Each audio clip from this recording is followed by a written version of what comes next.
What's up, guys? Welcome back to the Road to Sonic Superstars. Today I'm going to be doing the second half of Encore mode for Sonic Mania. So here we go, starting off with Hydrocity Zone. Yes, it's pronounced Hydrocity, I don't care what anybody says. It's pronounced Hydrocity, that is the correct pronunciation. That is the only pronunciation. Fight me. Sue me. But anyways, here we have Hydrocity, which is now colored after Labyrinth Zone from Sonic 1, the original water level. You'll notice there's a lot more of like this golden color. That was a really cool jump. Did you see that? Okay, don't get sniped by the snail. Because the snail enemies in the Hydrocity Zone, I'm telling you, these are the freaking worst enemies in the game. I hate the snail enemies. What can I say? They're like one of my least favorite classic Sonic enemies ever. I wanted to do a spin dash jump there, but I was not lined up properly. Okay.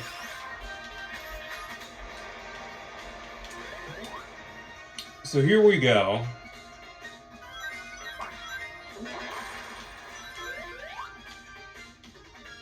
So I think I'm gonna hold off on going super, actually. Oh, geez. Just because I really like this zone. I messed up the speed section because I was trying to use the jump for extra speed, but obviously that didn't really work out well, so here we are.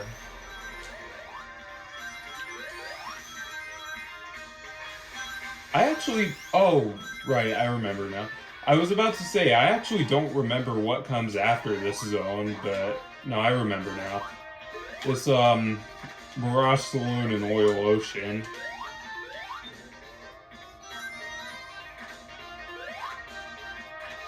We will get there in no time, don't you worry. And I don't think we're gonna have another level that, like, drags on like Flying Battery Act 2 did. Until the final stage, that is, because Titanic Monarch Act 2, oh boy, that stage is a doozy. Come on, lift me up.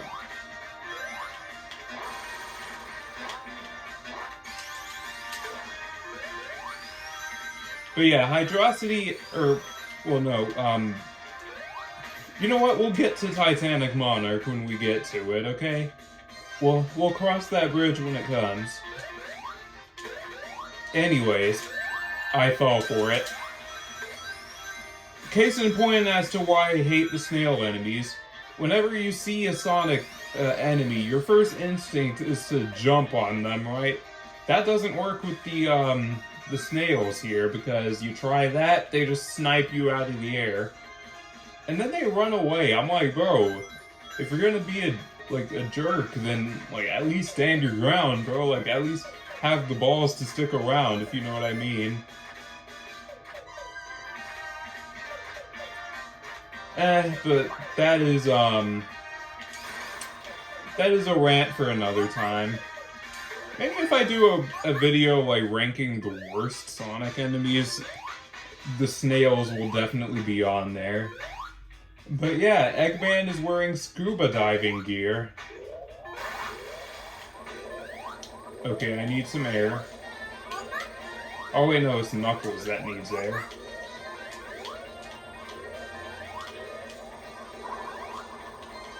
I kinda hate that they have that drowning sound for, like, your partner character. And it is cool that Encore mode replaces the regular drowning music with the drowning, like, countdown thing from Sonic CD. However, it is kind of annoying when your partner character kind of triggers that, like, constantly, rather than, you know, you. So I'm about to schmix this man. Look at this. So, as you can tell, this is a role reversal of the original Hydrocity Act 2 boss. And it's even easier when you're the one piloting the boss mech.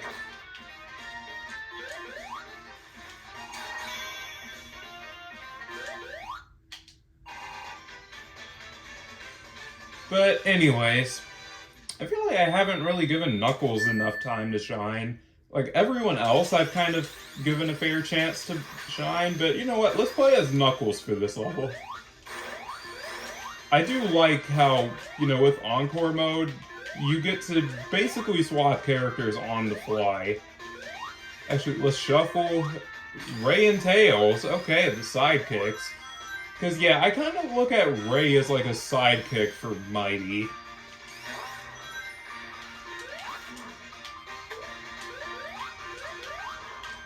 Actually, let's switch to Tails, because he might be better for, you know, vertical flying.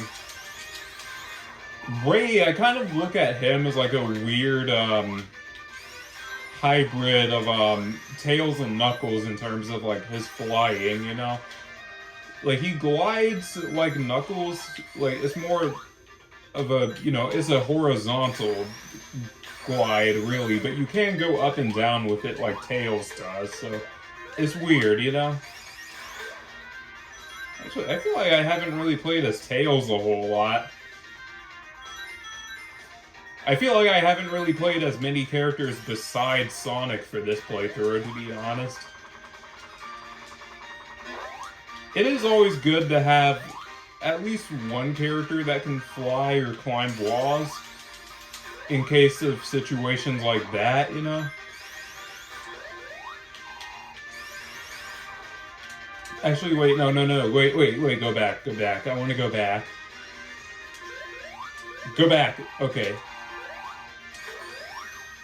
Oh, wait, no, I wanted to switch to Mighty and Tails, never mind.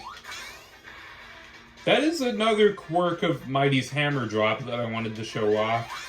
If you hammer drop on top of some spikes, it'll actually knock him into his getting hit animation, and it'll, you know, give you iframes, but it won't actually count as a hit. It's more just recoil. Because you're hitting the spikes so hard that even Mighty's like, oh, that kind of hurt a little bit. You don't drop any rings and you don't lose your shield for that. But it is interesting to know that that kind of acts as like a recoil, basically. Like, you hit the spikes too hard and, you know, Mighty will, you know, he'll have recoil, basically.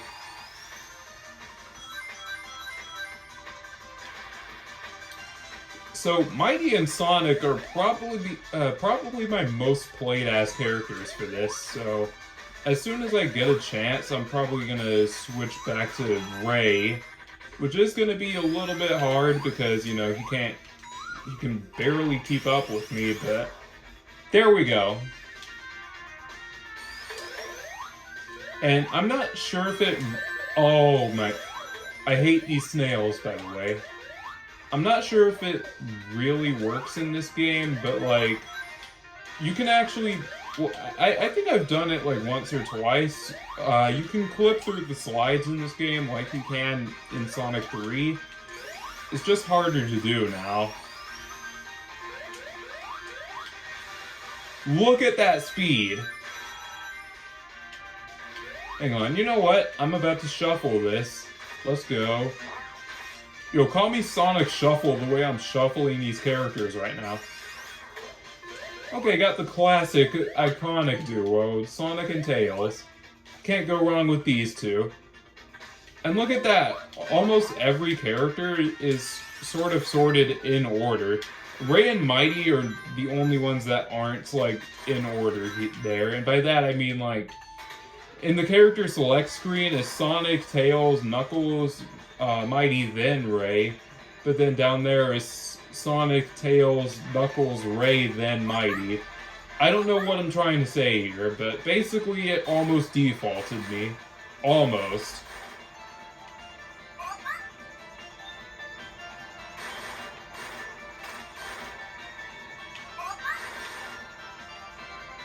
Okay, so Tails is going down, I'm going up. You know what this part reminds me of? This reminds me a lot of Doomsday Zone from Sonic 3, to be honest.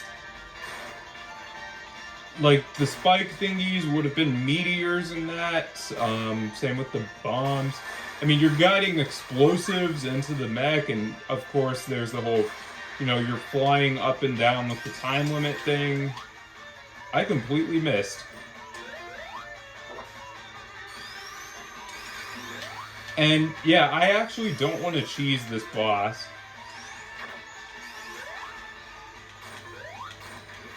Tails! No! Oh my god. Tails actually screwed me over so hard there. Oh, come on, man. Oh, that's on me. Tails, I swear, if you mess this up for me again. Okay, that was just on me. That was my fault. Come on. Come on. Does that even count as an attack? He's gonna come from the right again? Okay, so it's just random. Yeah, that kind of sucked, but...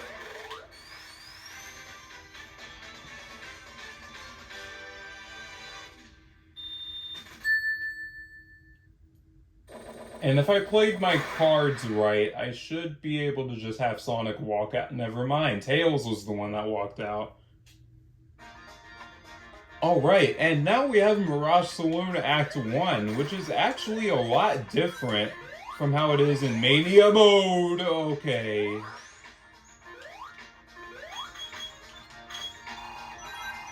In Mania mode, this would have been like a Sky Chase clone. But here, this is actually the layout of Mirage Saloon Act 1 that Knuckles goes through in Mania mode, just adapted for every character to be able to go through.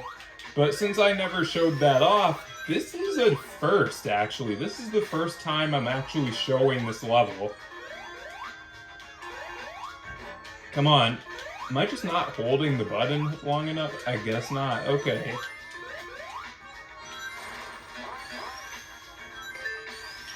But yeah, this level has been adapted so that every character can move around in it. Including, Sonic, who I'd say probably has the most limited moveset when it comes to exploration. A lot of the other characters have passageways that only they can get to. Sonic, he doesn't have that. He just has, his trusty drop dash, which does make him probably the fastest character in the game, in my opinion. He... no, wait, can I go back in? Okay, I can go back in.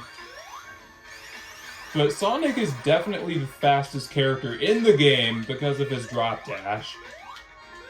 And, he's a really good speed running character.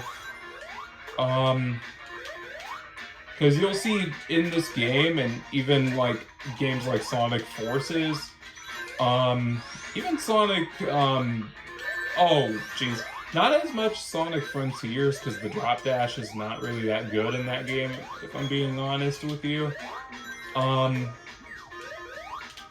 Hey, using Knuckles in his level, let's go.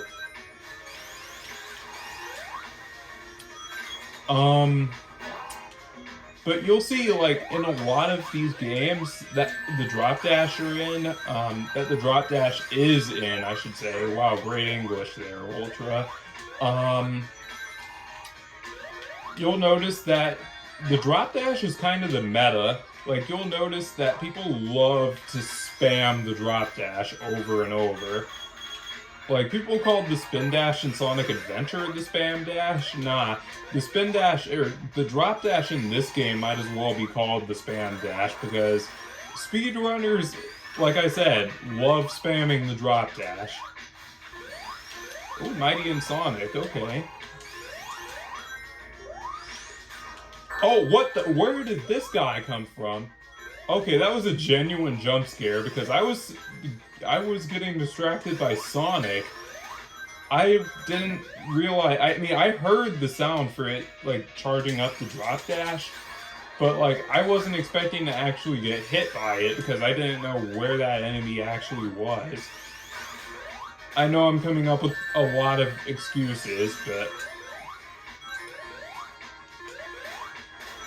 anyways, this level is very much inspired by Dust Hill Zone from Sonic 2. Actually, it's inspired by an unused level from Sonic CD, called Desert Dazzle, and that was based on Dust Hill from Sonic 2.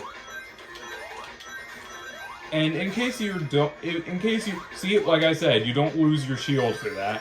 But in case you don't know what Desert Dazzle is, it basically looks like this zone, really, but with less of a Western theme and more of a generic desert theme. But this is how the Uber Caterpillar looks in Knuckles' Mirage Saloon or Encore Mirage Saloon. This is a reference to the Gigopolis boss fight from Sonic. Ooh! Did you see that? Oh, that was sick. Hold up, I'm saving that. That was sick. Yo! Yeah, I know I'm gonna do that. That was sick. I just bounced off of the sphere right back at his face. That was amazing. Dude, wow, that was insane. Okay, anyways, Mirage Saloon Act 2. This one looks amazing in Encore mode. Look at this. Look at this, I don't know what time of day this is. This is like, this is dawn, right? I want to say this is dawn. But, this one takes on, yeah, this is dawn.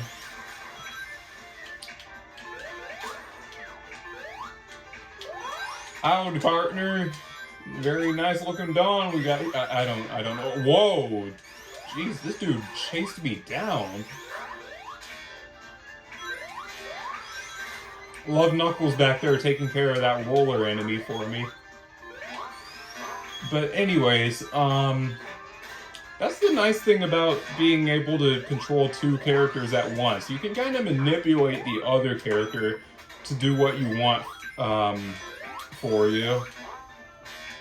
Like, for example, just now I accidentally made Knuckles go back and spin dash into that roller enemy to keep it back.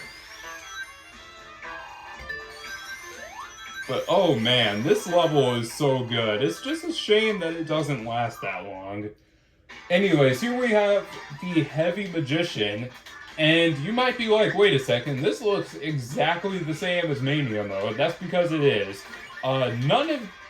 Nothing about this fight looks different in Mania mode. Okay, Fang, get out of here, dude.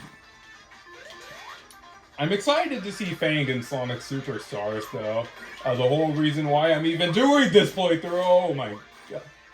Being is scary. Well, all three of these guys are scary. Actually, Bark is probably the least intimidating because he just does a little hop that you can knock him out of. So he's probably the easiest one to... Oh, wow. Fang really just sniped me. Oh, jeez.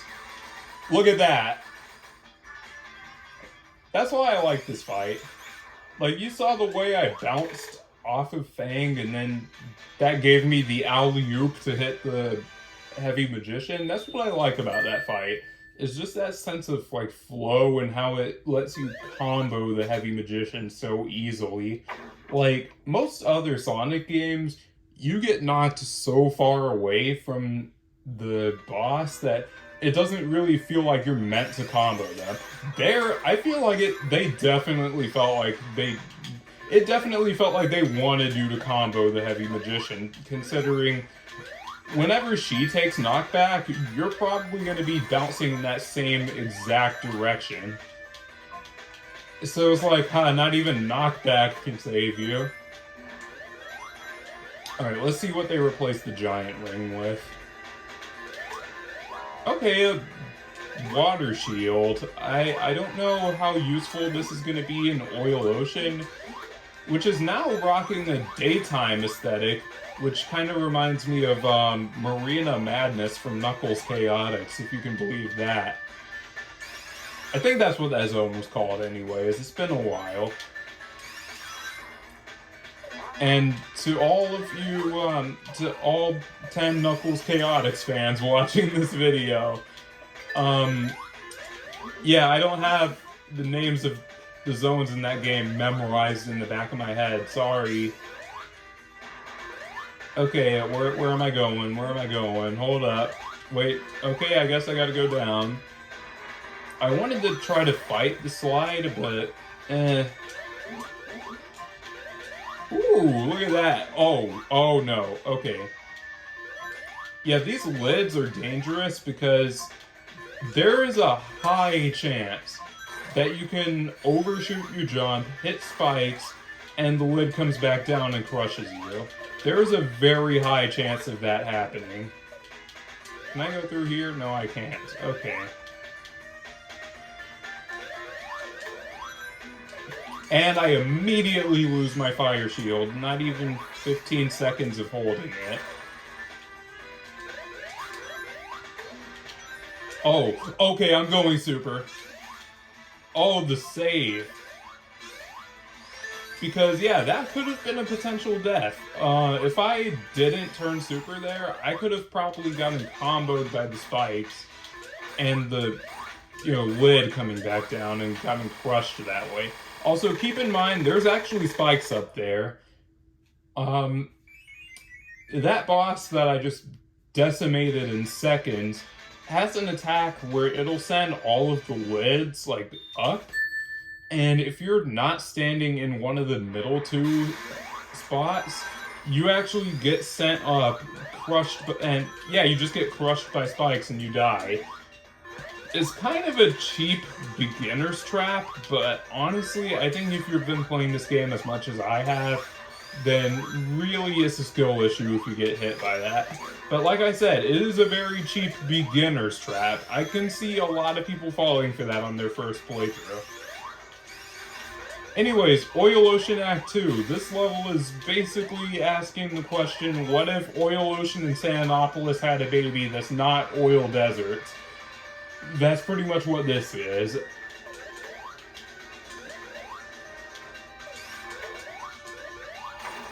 And back to the Marina Madness comparisons, Knuckles Chaotix, there's submarines here to match the color scheme even more. And I think the submarines here are actually taken from Knuckles Chaotix. But yeah, this is essentially combining Oil Ocean with Sandopolis. Hang on, there's a spring in there, isn't there? Hang on, I'm going down. I'm gonna go down. What's this? Oh. Okay. Tails. And that's the other thing about this. You see that fog? Yeah, you don't want to stay in this for too long because if you breathe it in, it starts draining your rings. So, yeah, definitely. I think I lost like 10 or so rings from that. Oh yeah, those soul enemies, you want to avoid them. Why? If you hit them, they drop their fire into the oil, and if you don't have a fire shield, you get burned by it, like Knuckles just did. Great demonstration, buddy. But yeah, that fire, like that oil on fire, that can and will hurt you if you don't have a fire shield on. So just, go in and pray you have a fire shield on you, because that is the best shield to have here, like hands down. Because, yeah, fire shields are not the only thing that can light the oil on fire. You can also light it on fire with those soul enemies.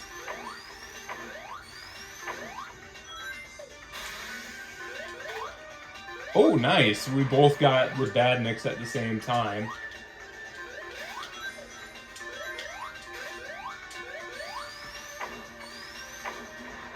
I wonder what's going through Knuckles' mind right now, because this is pretty similar to, again, Marina Madness from Shadow the Hedgehog. Not Shadow the Hedgehog, what the hell am I talking about?